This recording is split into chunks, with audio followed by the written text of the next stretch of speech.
The immigrant returns lost wallet, shocked it belongs to grandfather they never met.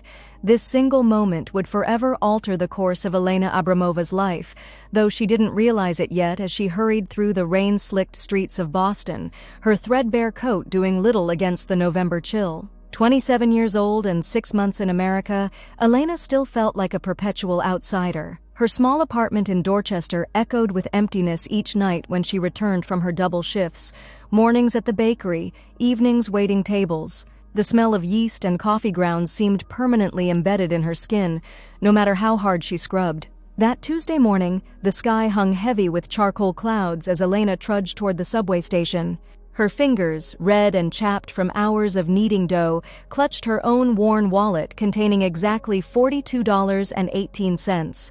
Her spending money for the week after rent was paid. Not enough, never enough, but more than she'd had back in Ukraine. That thought alone kept her moving forward each day. The leather billfold lay abandoned on a bench, partially concealed by a discarded newspaper dampened by mist. Elena might have walked past it entirely, had a gust of wind not lifted the paper at precisely the right moment, revealing the wallet's rich chestnut surface. She hesitated. In a city that had shown her more cold shoulders than kindnesses, her first instinct was self-preservation. Walk away, not your problem. But something made her stop. Perhaps it was the memory of her grandmother's voice. Your character is what you do when no one is watching, Elenka. Or maybe it was simply that she understood too well the panic of losing something irreplaceable. The wallet felt unexpectedly heavy in her hand. Expensive leather, butter-soft with age. Inside, she found a driver's license, 3 credit cards, and $347 in cash, nearly a week's wages for her. Her heart thumped against her ribs as she stared at the money. What she could do with such an amount? Pay ahead on electricity, replace her worn-out boots, maybe even send a little extra home to her mother. But the face on the license stopped her cold. An elderly man with a stern expression, white hair neatly combed back. His name, Alexander Abramov. Her own surname stared back at her, sending a shiver across her skin that had nothing to do with the morning chill. Coincidence, she told herself firmly. Abramov wasn't uncommon among Ukrainian immigrants. Still, her fingers trembled slightly as she tucked the wallet into her pocket, the weight of it pressing against her hip like a secret as she boarded the train. Elena arrived at Rena's bakery 20 minutes early, as always. The familiar scent of vanilla and warm bread embraced her as she pushed through the back door. Rena, a 60-something Italian woman whose energy defied her age, looked up from the industrial mixer. "You look like you've seen a ghost," Rena observed, dusting flour from her hands. "What's wrong?" Elena pulled out the wallet. "I found this. Same last name as mine." Rena wiped her hands on her apron and peered at the license. Could be nothing, but the address is only in Brookline. You should return it personally. I was going to call... No. Rena waved a dismissive hand.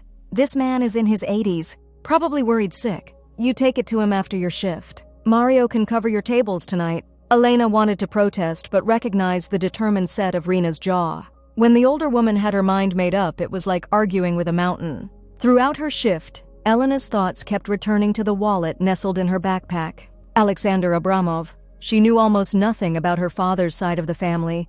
Her parents had divorced when she was 3, and her father had died in an accident a year later. Her mother rarely spoke of him or his family, only mentioning once that her father-in-law had emigrated to America decades ago, leaving behind bad blood and bitter memories. Could this be him? The grandfather she'd never known existed until she was a teenager? It seemed impossible, yet the possibility followed her through the day like a shadow. At 3 o'clock, Rena practically pushed her out the door. Go! And I expect the full story tomorrow. The address led Elena to a modest but well-maintained brick townhouse in Brookline. Autumn leaves skittered across the small front yard, gathering against a wrought iron fence that needed painting. She stood on the sidewalk for nearly 10 minutes, heart hammering, before finding the courage to open the gate. 3 concrete steps led to a blue door with a brass knocker. Elena's knuckles rapped against the wood before she could reconsider. Silence, then shuffling footsteps from within. The door swung open, revealing a tall man with stooped shoulders and a face that had weathered nearly 8 decades of life. His eyes, a startling blue that reminded Elena of deep water, widened at the sight of her. Yes?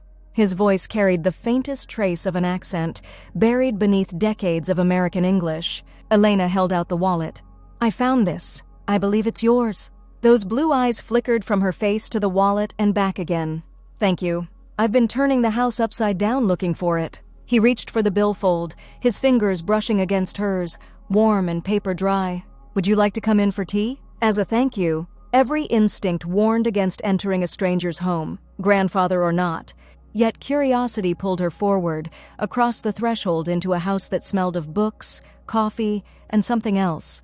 Something herbal and familiar that tugged at her earliest memories. "I'm Elena," she said, following him into a small, cluttered living room. "Elena Abramova." The old man stopped so abruptly that Elena nearly collided with his back.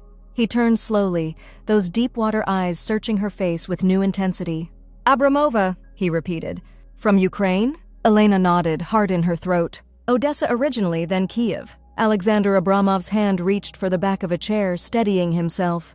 "My son Nikolai lived in Kiev for some years, before he died." The room seemed to tilt slightly. "Nikolai Abramov was my father." His face drained of color. "That's not possible. He died when I was 4. A construction accident." Alexander sank into the nearest chair. "I was told there were no children, that Nikolai died childless." The silence between them stretched taut as piano wire, vibrating with unspoken questions. Outside, rain began to tap against the windows, gentle at first, then with increasing insistence, nature's percussion accompanying the thundering of Elena's heart.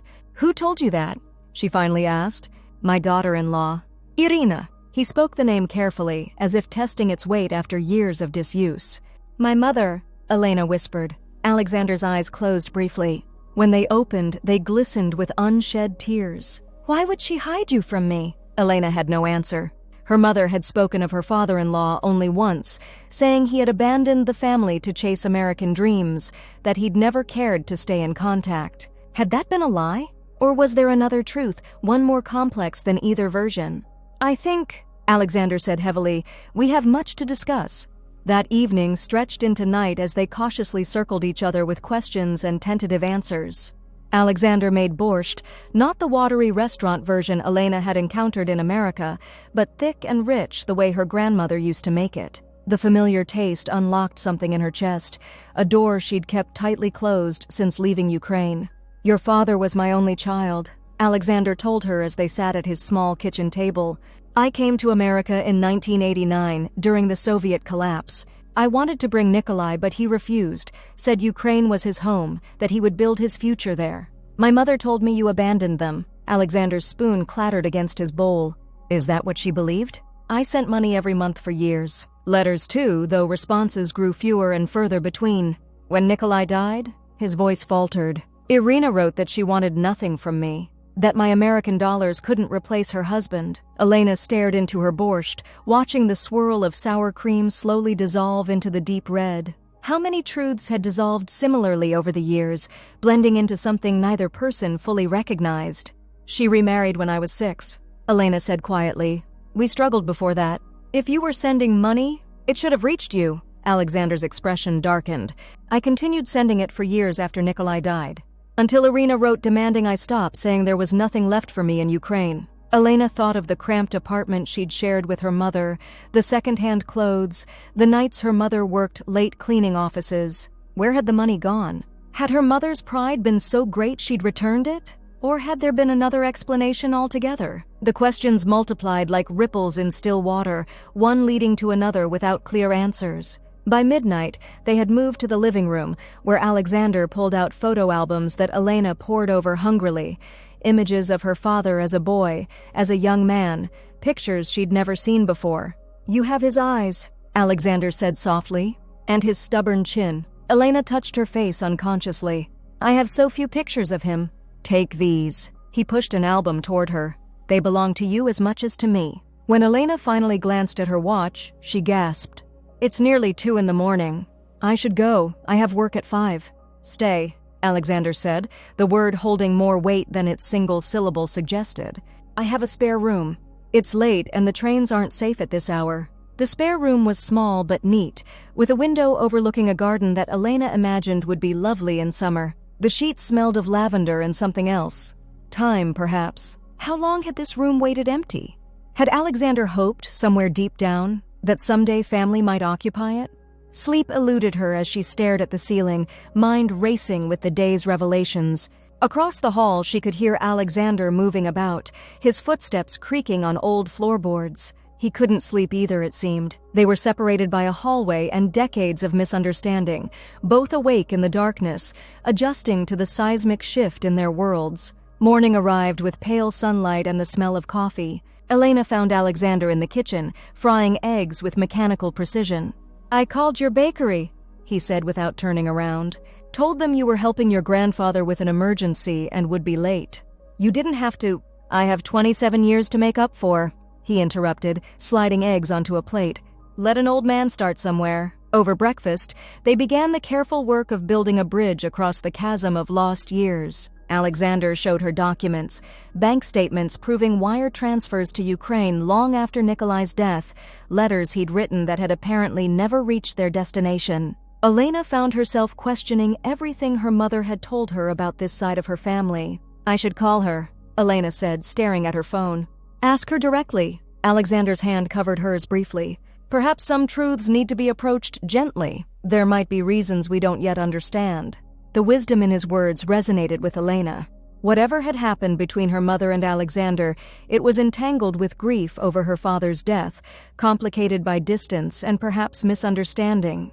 "Will you come back?" Alexander asked as Elena prepared to leave for her delayed shift.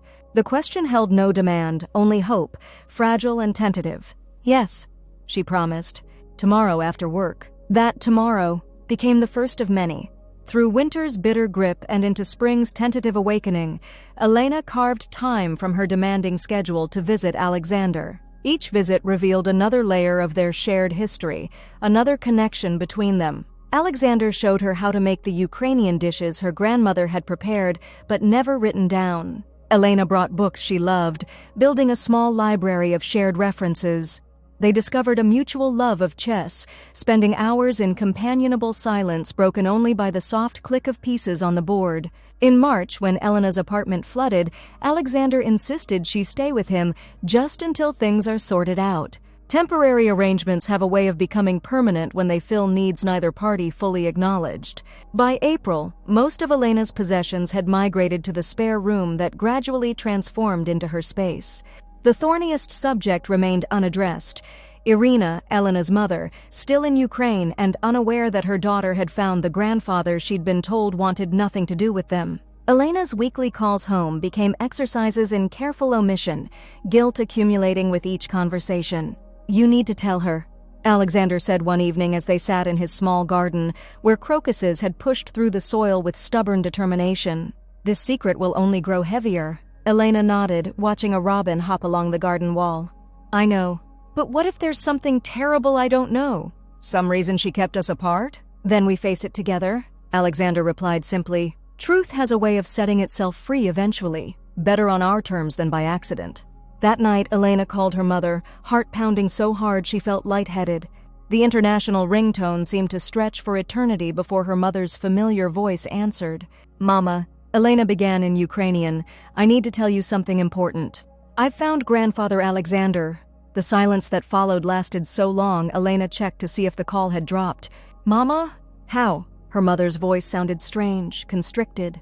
Elena explained about the wallet, the coincidence that seemed less like coincidence with each passing day. "And you're sure it's him? Your father's father?" "Yes. He has pictures of Papa, of you. He showed me bank records of money he sent after Papa died." Another long pause. "Money I never received."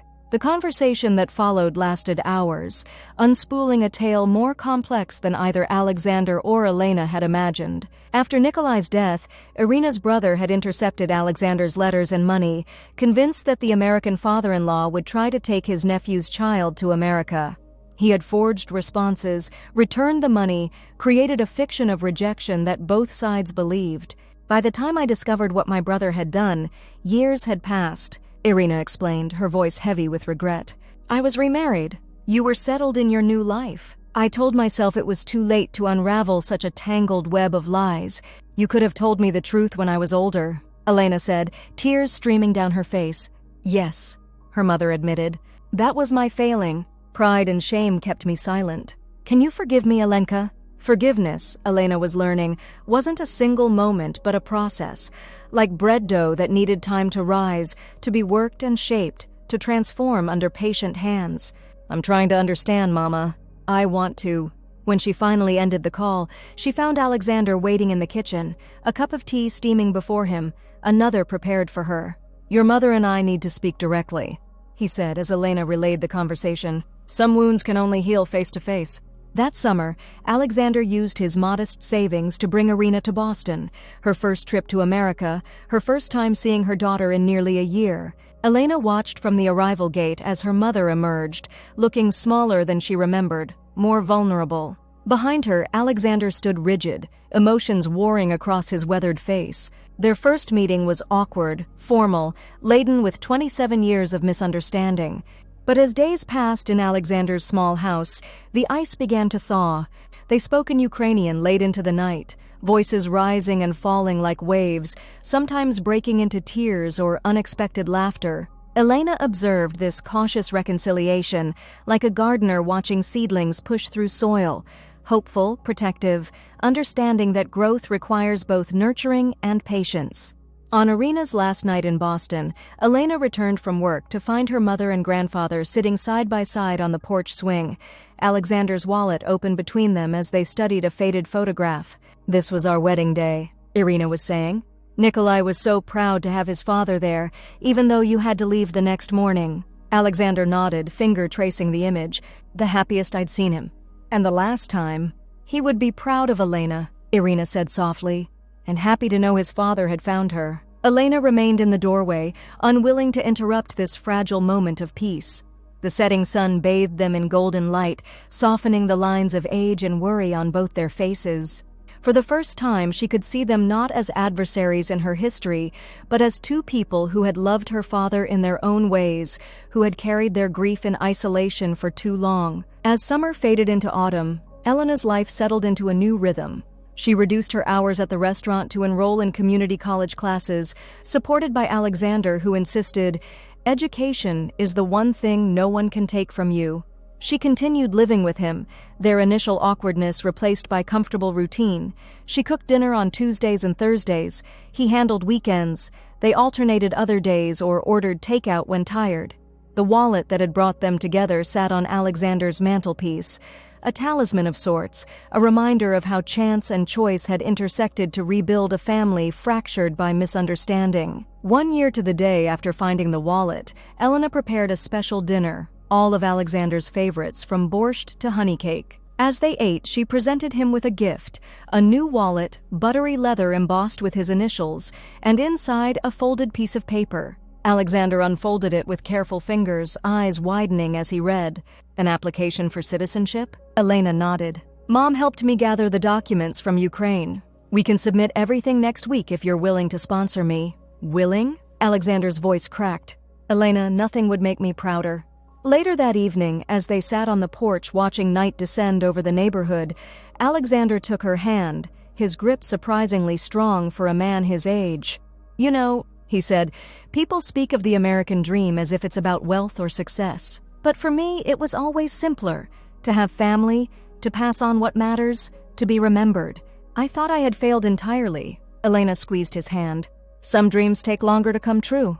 And sometimes," he replied softly, "they arrive in forms we never expected, like a lost wallet returned by the granddaughter I never knew I had." The immigrant returns lost wallet, shocked it belongs to grandfather they never met. Not the end of a story, Elena now understood, but its beginning. A beginning that proved how easily truth could be obscured by distance and misunderstanding, yet how persistently love could find its way home, even across decades of silence, even through the labyrinth of chance and circumstance that had brought her to that rain-slicked bench on an ordinary Tuesday morning that had changed everything. In the end, perhaps that was the most American dream of all, not the pursuit of happiness, but the discovery that happiness often pursues us, disguised as coincidence, waiting for us to be brave enough to recognize it when it appears.